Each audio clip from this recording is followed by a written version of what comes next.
When you think sporty Mazdas, you inevitably think of the MX-5, their runaway hit open top. But 11 years before the MX-5, Mazda introduced their own unique take on the classic two-door sports car, the RX-7. It had a weird rotary engine that got terrible fuel economy, worse emissions, and a reputation for poor reliability. So why did this unreliable car sell like hotcakes and win just about every major endurance race out there, beating more expensive rivals in just about every respect? This is the Mazda RX-7 and RX-8 story.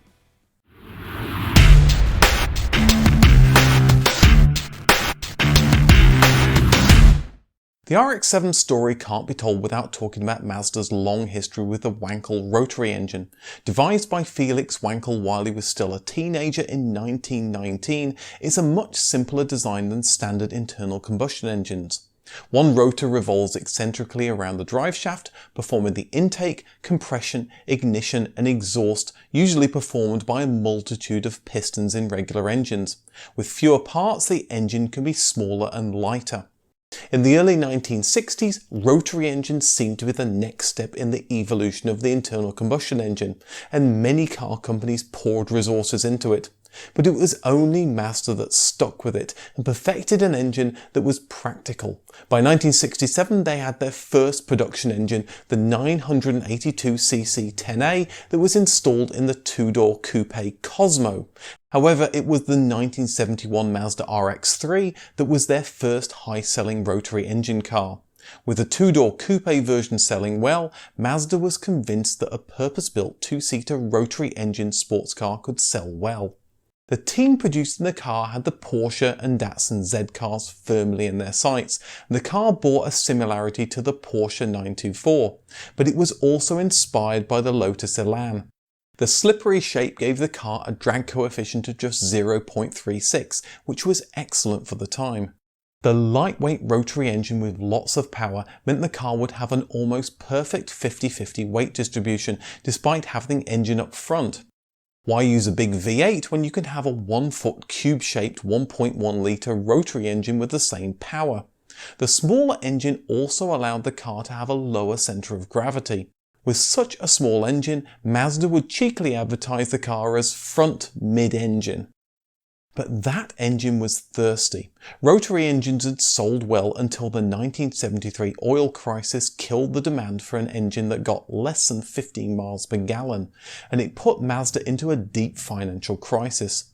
But by the late 1970s, Mazda had managed to improve fuel economy to around 20 miles per gallon. The car was primarily aimed at the Japanese car market, and they pinned their hope on two Japanese tax rules. The car fell into the smaller car tax bracket, and the 1.1 litre rotary engine fit comfortably into the 1.5 litre tax bracket, yet would produce much more power than regular 1.1 litre engines. Due to the way rotary engines work, the car can produce roughly the same output level as a 4-piston engine twice its size. Due to the nature of the engine, Mazda recommended running the engine to high revs to help clear out deposits. It's nice to have a car manufacturer recommend that you thrash the engine. The car debuted in 1978 as the 100 horsepower rear-wheel drive Mazda Savannah RX-7, both as a 2-seater and a 2+2, that is a 2-seater with 2 very cramped seats behind it. There were both 4- and 5-speed manuals as well as a 3-speed automatic. Because it wasn't so obvious that the car was redlining, Mazda would install a buzzer so you knew when you reached the rev limit, but customers found it annoying, so it was removed in 1980. It was an immediate hit in Japan, and the company looked to export it to other countries. In 1979 it was introduced to Australia, and it hit North America in 1980, where sales were even bigger than in Japan. It compared favourably to the Datsun 280ZX and the Porsche 924. But with the car costing almost half the price of the Porsche, there was initially a long waiting list. Despite the car having a top speed of 124 miles an hour, newly introduced federal rules to discourage speeding mandated the speedometers of all new cars in the USA could only show a maximum speed of 85 miles an hour. After showing it had absolutely no effect whatsoever, the law was repealed in 1981 and RX-7s reverted to a standard speedometer. The RX-7 helped pull Mazda out of its financial difficulties and served as something of a halo car for its family cars. To drum up sales and show off the RX-7's speed, Mazda and Racing Beat took a specially modified car to the Bonneville Salt Flats in 1978, where the car recorded a class record of 183 miles an hour. They returned in 1986, setting a new record of 238 miles an hour. Mazda released the Series 2 RX-7 in 1981. Engine power was boosted slightly, the dashboard was redesigned, it was a little lighter, and the outside lightly restyled, which further reduced drag. All-round disc brakes were offered as an option for the first time. Throughout the 60s and 70s, the rotary engine had been seen as innovative, but unreliable. Mazda itself had many problems, particularly with the rotary chamber seals.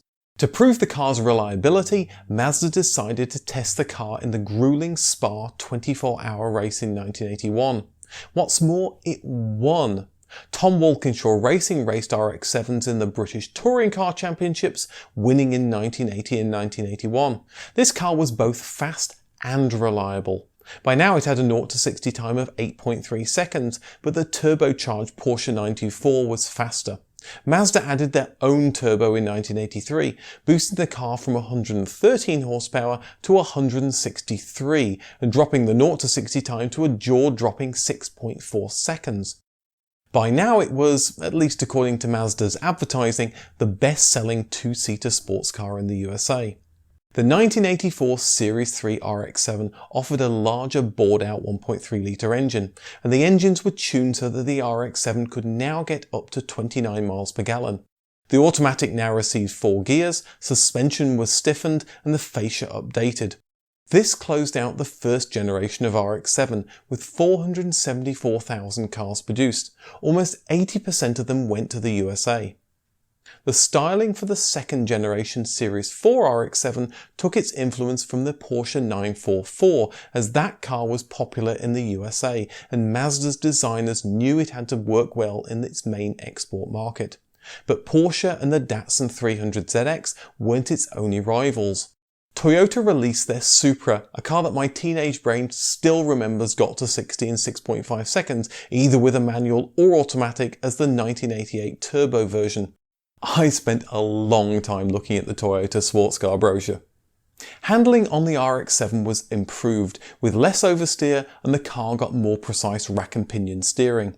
But the new RX-7 could now sprint to 60 in just 6.1 seconds and get to 149 miles an hour with the new Turbo 2 model, using a 2-chamber turbocharger that would help the car at both lower and higher revs. In 1988, Mazda released a special 10th anniversary commemorative model, and the same year launched a convertible with a power-operated roof. Like so many sit-down video games of that period, Mazda offered speakers built into the headrests, so you could rock out to the latest Def Leppard jams as you blasted down the road. However, the convertible would be phased out after just 3 years. In 1989, Mazda released the Series 5 with even more power. The 212 horsepower engine now got the car to 60 in 5.6 seconds, and it finally attained a 150 mile an hour top speed. And the competition kept coming, with the Nissan Skyline GTR in 1989 and Honda's amazing NSX the following year. This was an era of mad, exciting Japanese cars, a mantle that was passed to Subaru and Mitsubishi in the 1990s. 1989 would also be a landmark year for Mazda, with the launch of its next sports car, the MX-5. This wasn't the all-out Porsche killer, but a fun roadster in the vein of British cars like the Triumph Spitfire. The RX-7 established Mazda as a serious sports car company, which helped when the MX-5 was introduced, but the MX-5 would go on to eclipse the RX-7 in terms of popularity.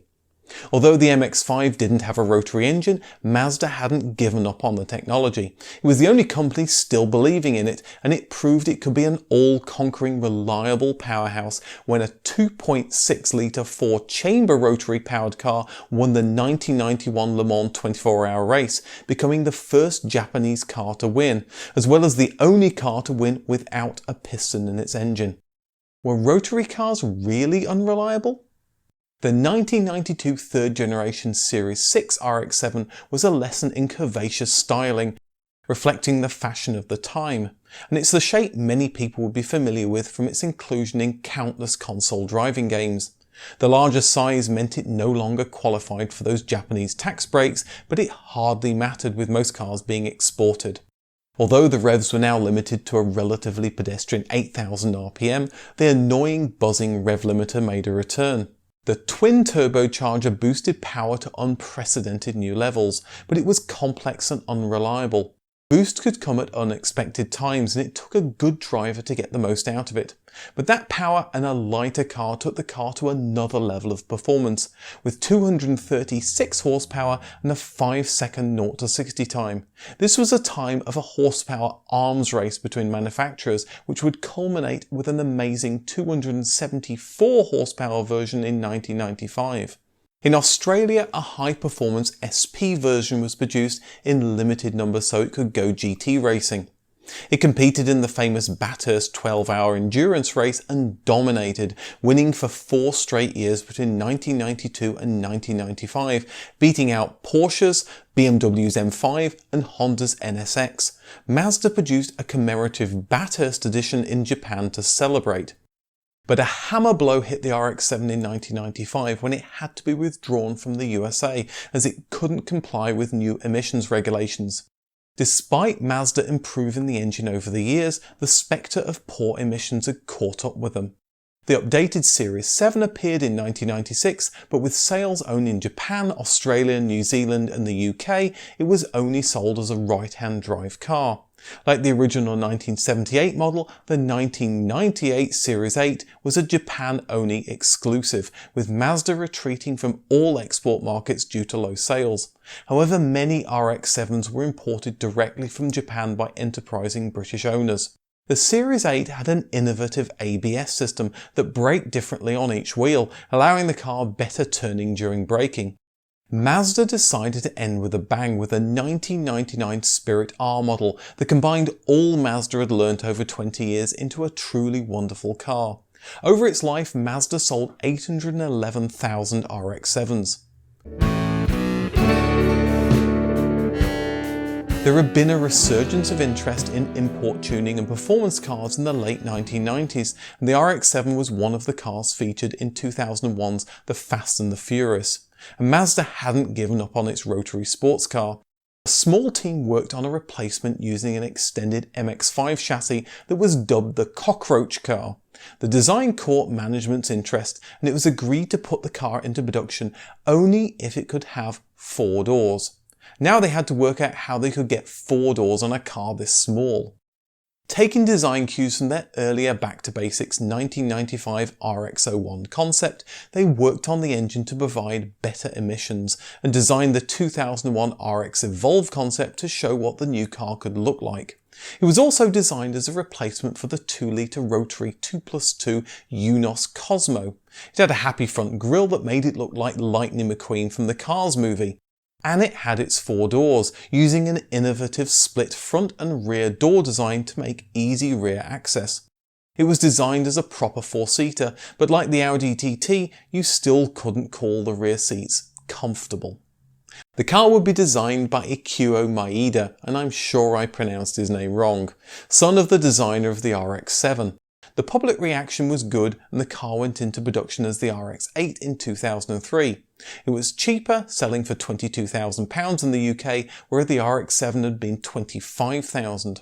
The exterior styling was mostly unchanged, but that smiling front grille was obscured by the license plate. The interior was improved from the concept, and the rotary-shaped seat detail, door sill and rear light were a nice touch.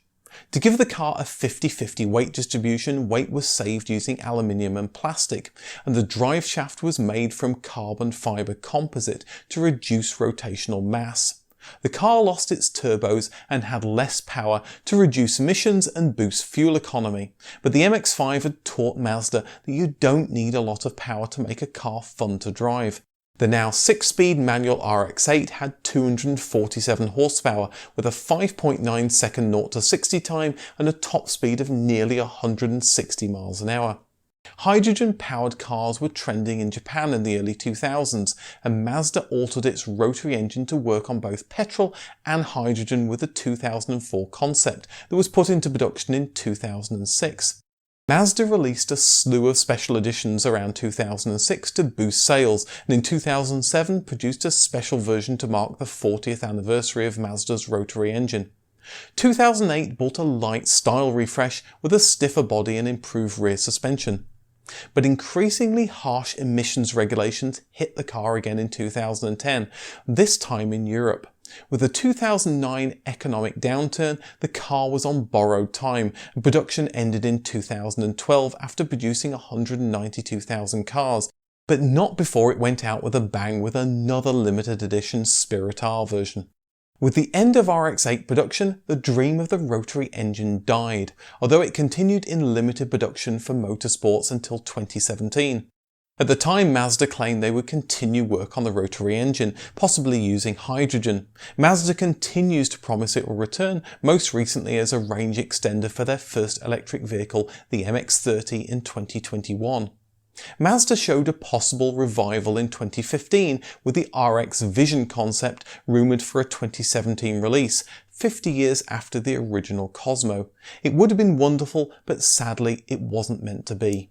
Mazda went out on a limb with the rotary engine in the 1960s, intending to leapfrog its competitors, but although Mazda's engineers are some of the best in the business, they couldn't solve the problems of fuel economy and emissions that became increasingly important. But ignore this and you have an amazing engine allied to a great chassis, which delivered a whole heap of fun.